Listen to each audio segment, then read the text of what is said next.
A coronare l'impegno delle amministrazioni in causa, una pergamena sottoscritta e interrata in un pozzetto. Questa la simbolica posa della prima pietra per il rifacimento del ponte di Curtarolo sulla SP47.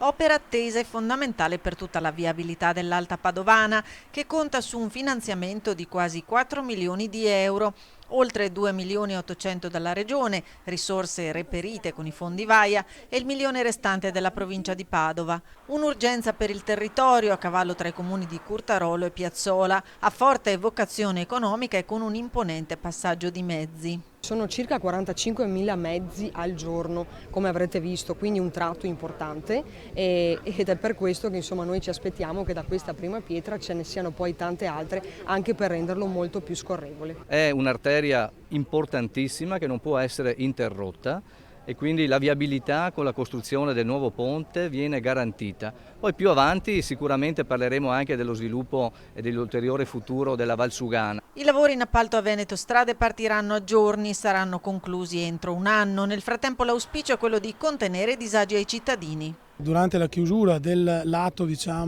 a destra andando verso Padova, in direzione verso Padova, il lato a sinistra avrà un doppio senso di marcia, quindi ci saranno difficoltà limitate nel traffico sul ponte, ci sarà qualche piccolo problema, ma la circolazione rimarrà a 2 corsie per senso di marcia. Un primo passo per un sistema di viabilità che guarda oltre. Oggi mettiamo in sicurezza un piccolo pezzettino, ci mette in sicurezza a noi dal punto di vista anche giuridico, però questo territorio vuole la nuova viabilità e vuole il collegamento con la pedemontana.